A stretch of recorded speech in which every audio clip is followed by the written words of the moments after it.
on the very first page of most every book, there's a quote, just a line or two, the epigraph. I think of it as the writer's way of letting us in on a secret. These words are where I started, and they're also where I'm going.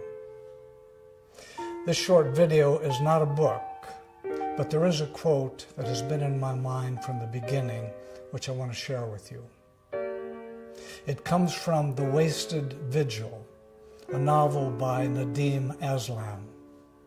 In it, his main character says the simple sentence, "It all depends upon how big you think your family is." I love that. It all depends on how big you think your family is. Welcome. My name is Charles Bush.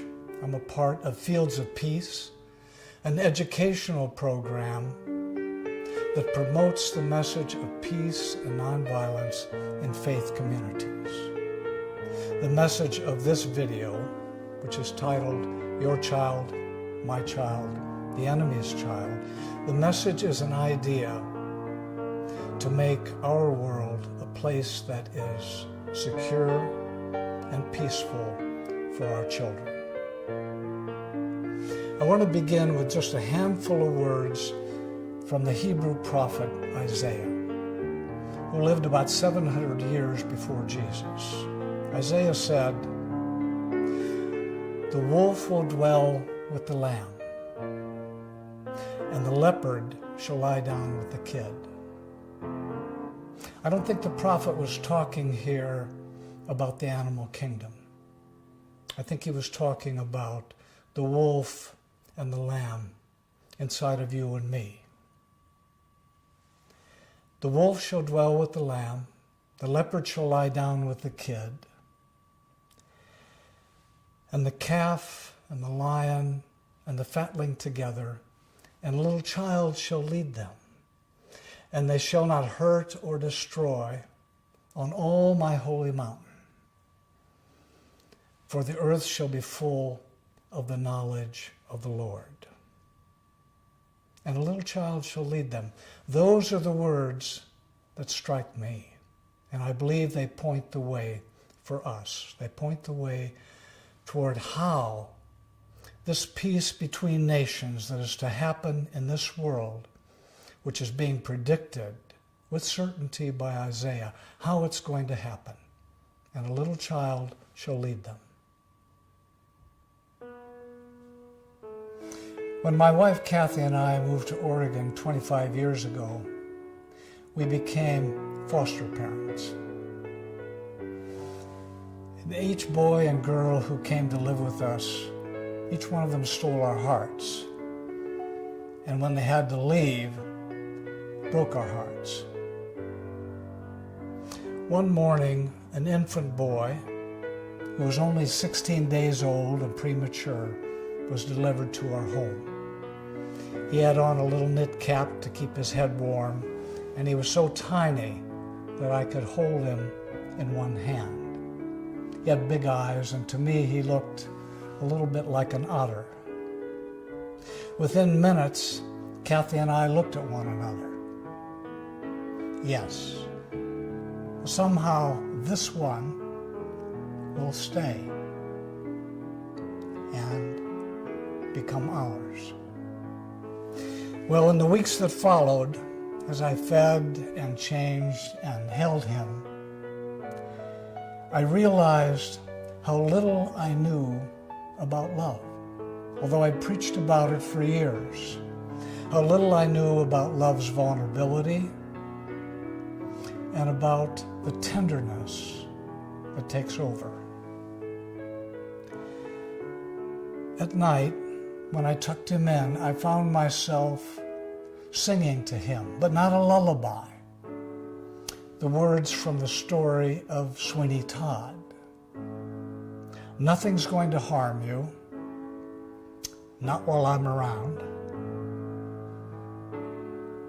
No one's going to hurt you. No one's going to dare. Others can desert you, not to worry. Whistle, I'll be there. Nothing's going to harm you, not while I'm around. I think every parent knows this song. And by parent, I also mean step-parents and godparents and grandparents and close neighbor, friend, honorary aunt, and uncle parents. With the arrival of the child who finds and claims us, suddenly the world has a new center, and everything revolves around the well-being of that child.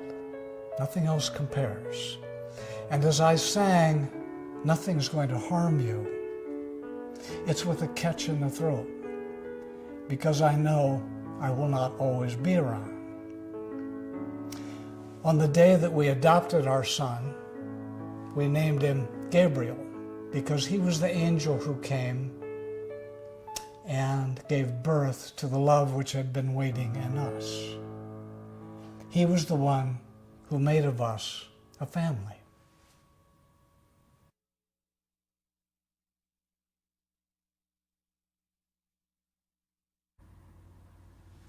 "100 years ago, in World War I, the ratio of deaths, combatant to civilian deaths, was 9-1.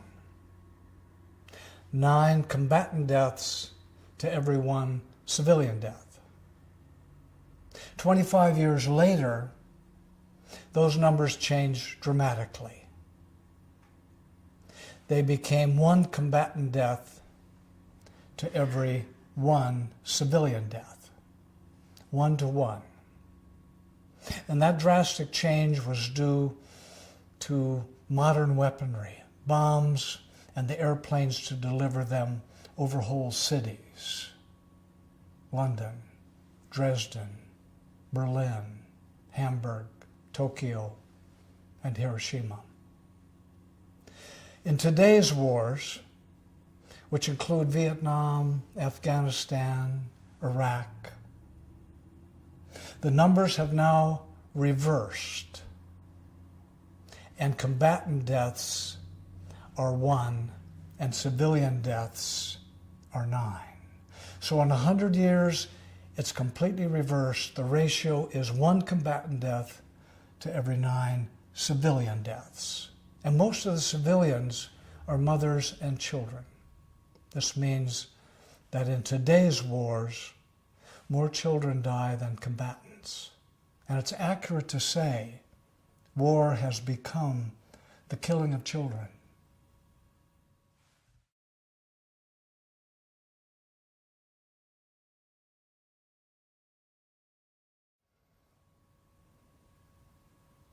When I was 17, I joined the Marine Corps.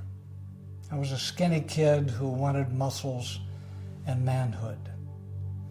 And I pictured in my mind myself returning home in those dress blues. I grew up in the Congregational church where my parents and grandparents were pillars. And we would go early every Sunday morning to attend Sunday school. And then with the congregation, we'd worship and sing hymns, listen to the sermon, and pray. In all those 17 years of Sundays, I never once heard an anti-war sermon, nor do I remember ever hearing the word nonviolence. When I told my parents I had joined the Marines, they were rightfully horrified. All the Marines, all the people they knew who joined the Marines had died. This was in Second World War. They did not want me to be killed. What they did not mention was they did not want me to kill someone else.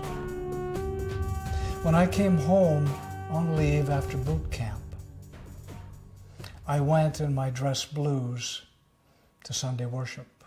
And the very first hymn in my honor was "Onward, Christian Soldiers." I was very moved and fought back tears. I think you know the words. It begins, "Onward, Christian soldiers, marching as to war, with the cross of Jesus going on before." I knew and loved each person in that congregation, and especially my parents. They were all followers of Jesus. So how is it that we missed it? How could we have missed it? At the very center of Jesus' teaching is a Sermon on the Mount, and at the very center of that sermon are his most revolutionary words. Words which show us the way to a future for all of us. Love your enemies. A Buddhist friend told me, everyone in the world knows that Jesus was the prophet of nonviolence. Everyone except the Christians.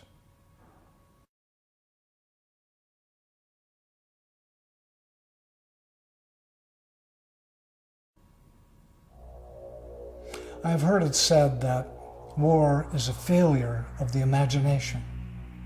That makes sense to me. Imagine a 5-year-old girl in a party dress standing in front of you. It's early morning, barely light, and the two of you are standing on the runway of an airport. You don't know her, and she doesn't know you, but she's smiling.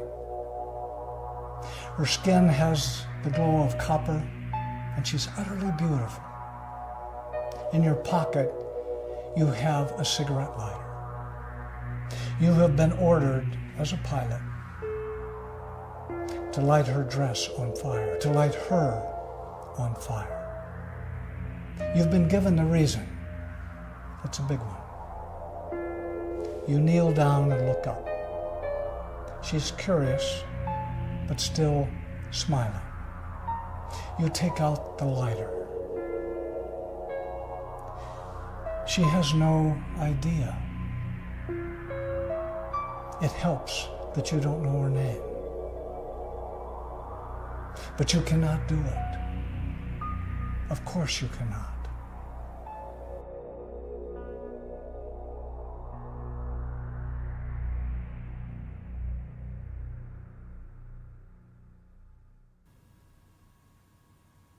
Today, over mud villages in Pakistan, Somalia, Yemen, and elsewhere, U.S. drones hover. There's no need to imagine them. They're real. And the villagers fear them because they can hear the hum, day and night, the hum. Each drone carries a Hellfire missile, so of course they fear them. Thousands of miles away, in the desert of Nevada, at Creech Air Force Base, men and women sit in special trailers. They wear pilots' uniforms, they watch a big screen, they hold little controllers of the kind that are used for video games. And on the screens, what they see in real time are camera pictures coming from the drones that show streets and the roofs of houses and huts and backyards and people moving. What they are looking for are suspected terrorists, and they have mugshots to go by. And when they see a terrorist, which isn't easy because there are so many men with beards and long robes, but when they think they see a terrorist, they push a red button. And then thousands of miles away, a Hellfire rocket is sent, and it hits a car or a home or a restaurant or a wedding or funeral gathering. At the end of their 12-hour shift, the Nevada pilots drive home to their subdivision, to be with their family, to play with their children, to tuck them into bed. But many of these pilots report that they have nightmares, flashbacks. They suffer from depression. Distance helps, but not enough.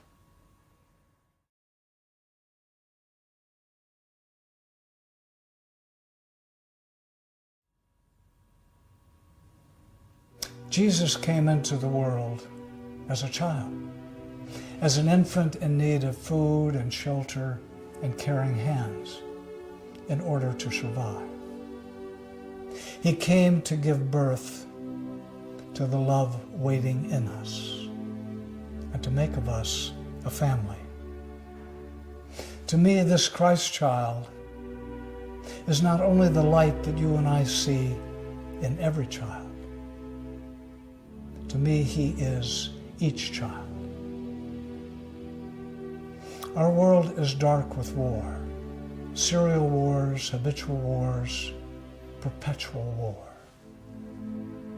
And our nation is a great maker of wars and the weapons of war. Like the Pharaoh of Egypt, like King Herod the Roman, we send soldiers to kill children. What can you and I, as people of faith, do? The deepest of all human connections, I believe, is a parent's love for his or her own child. Nothing else compares. When they're babies, we kiss their toes and make faces so that they'll laugh. When they're older, if they're even 10 minutes late getting home from school, we worry. And if they're 2 hours late, nothing in the world counts except their safe return. We would tear off an arm or a leg or die for them. To our son Gabriel, I sang, "Nothing's going to harm you, not while I'm around." That's a beautiful song, sung with a catch in the throat. But it only takes us so far. It does not take us to the truth that Gabriel and other sons and other daughters will not be saved until their neighbor is safe, until their enemy's child is safe.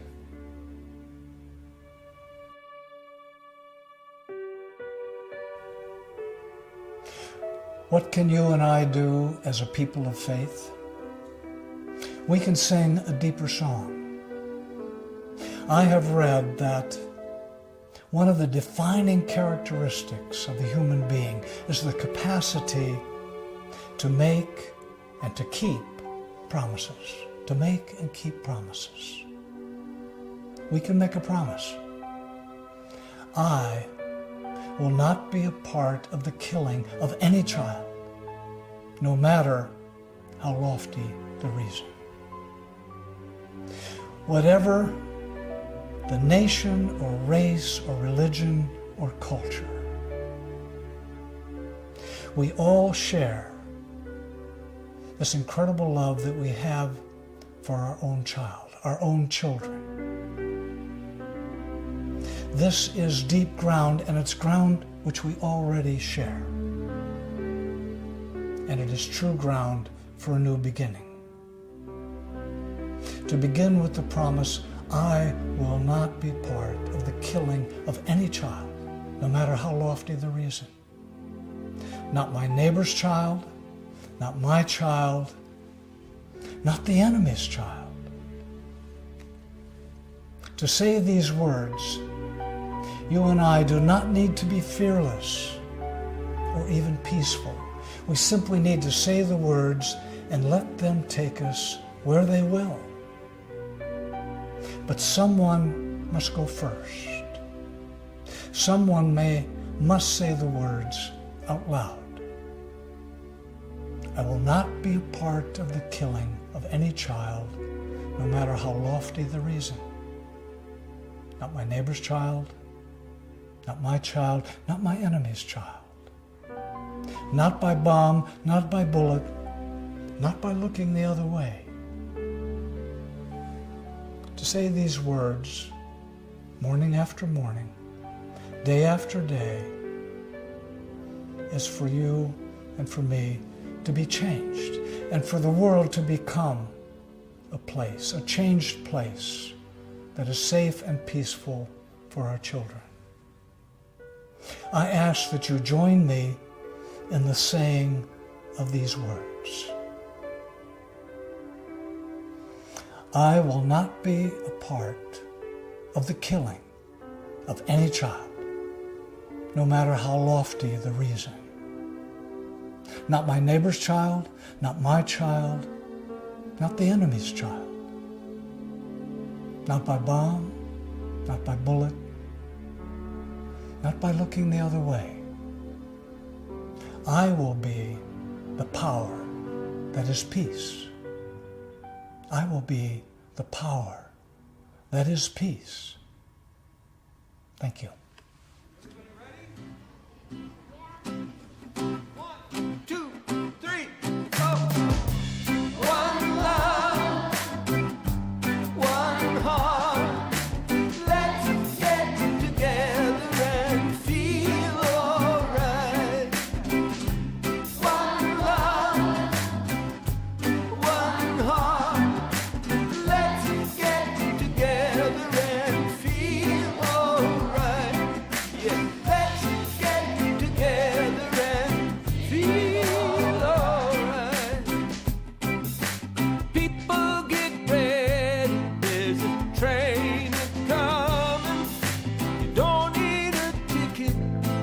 Just get on board.